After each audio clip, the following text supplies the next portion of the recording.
Okay, good morning, everybody. We hired a new offensive coordinator today. I can talk about how it came about. I've known Gary. The first thing I ever did was I worked at the Boston College camp, and I was a senior at Plymouth State College, and Gary was the quarterback coach. I was able to get into work that camp to start my process, so that's the first time I met Gary. And then when I worked at the University of New Hampshire, he had worked at New Hampshire before me, so we had ties, and we've known each other since those days. We spoke at the American Football Coaches Association convention. I was down there, and I bumped into him and saw him and kind of talked to him. I really didn't at first. I didn't. He asked me. He kind of knew we had a job, and then he cornered me for about an hour and about the league and everything.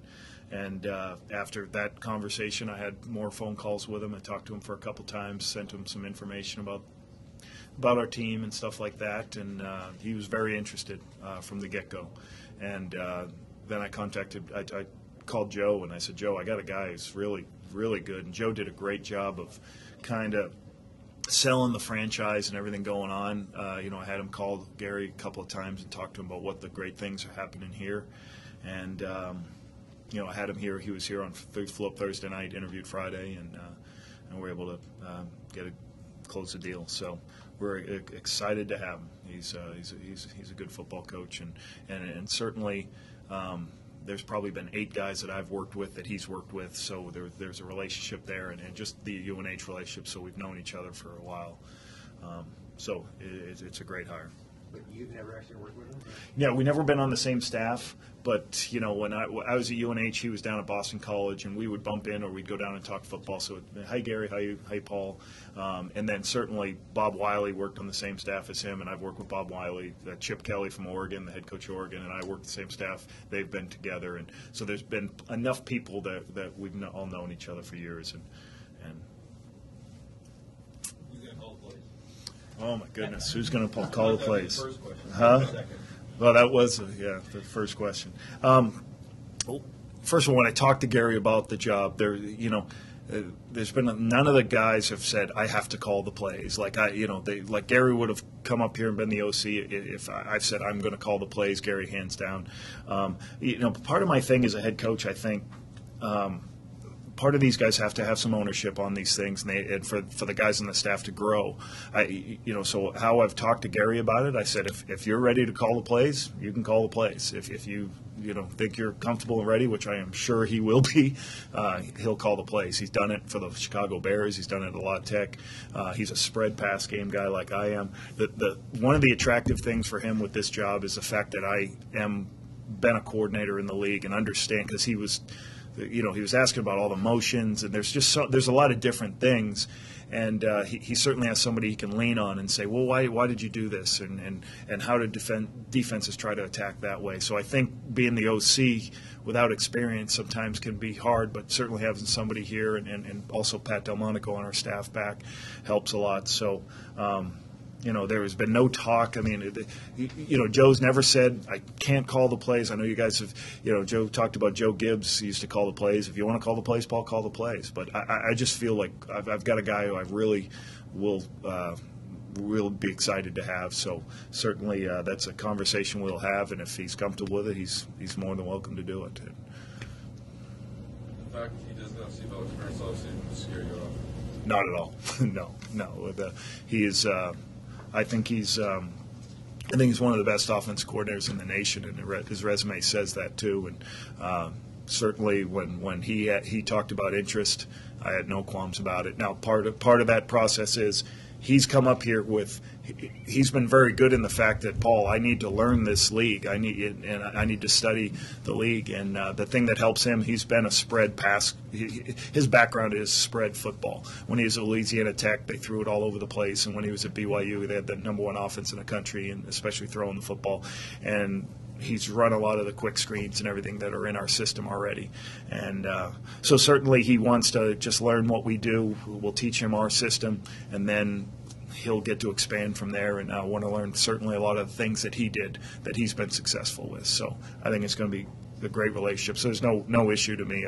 To me, you hire the best coaches, and especially me being on this side, I can help him through that process. But certainly I don't want,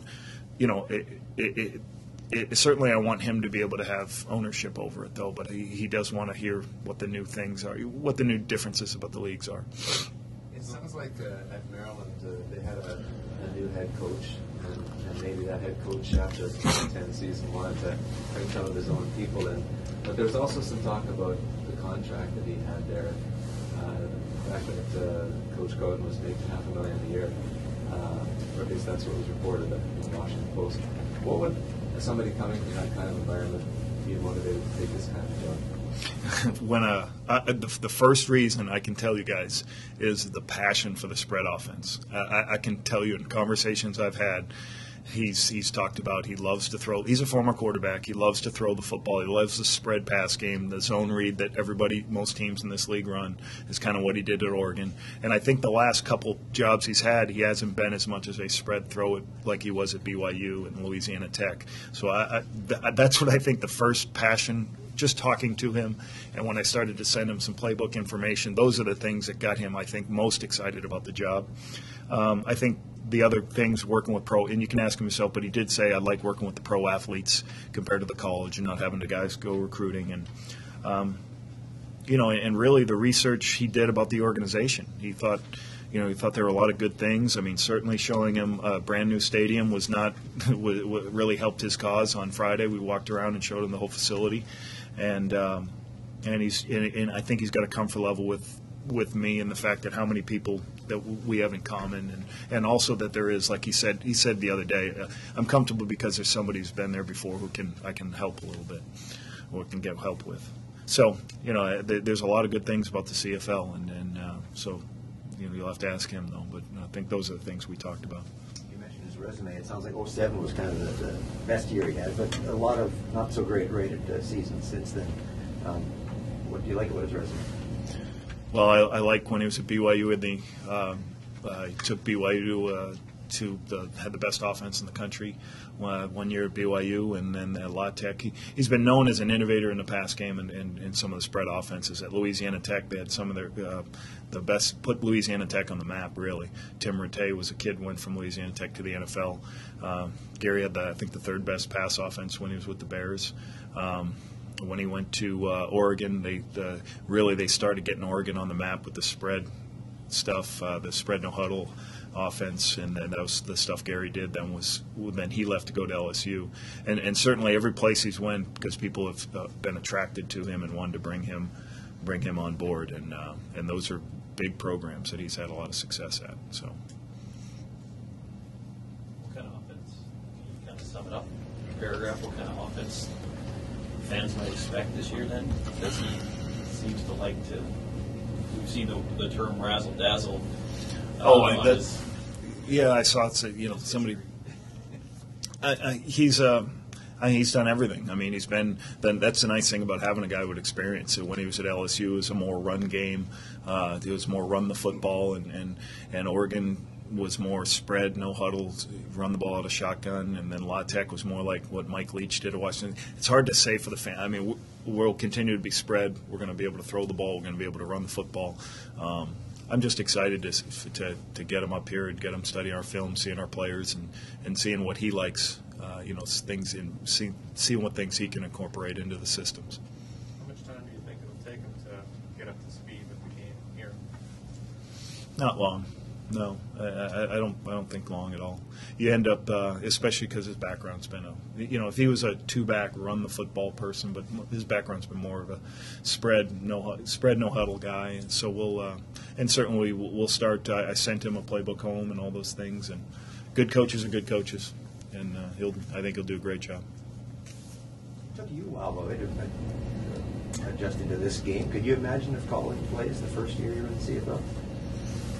I did. Did you really? Yeah, my first year I called game one. I called plays, so it's not it's just being on the same page with everybody else and knowing what you're doing. So no, I don't think that's a problem. I did it. Yeah, I did the first 9 games of my season, I think, and then when I first came up. Was he on your radar before he approached you? No, it was. I bumped into him, and the part of this process, guys, is after the AFCA convention happens after the bowl games, and that's when you get in touch with people. And I was in the process of interviewing guys, and then when I saw him, and then we started having conversations, and so it was a chance meeting we had down at the convention, and so once that started, he got added to the list of the finalists that we interviewed.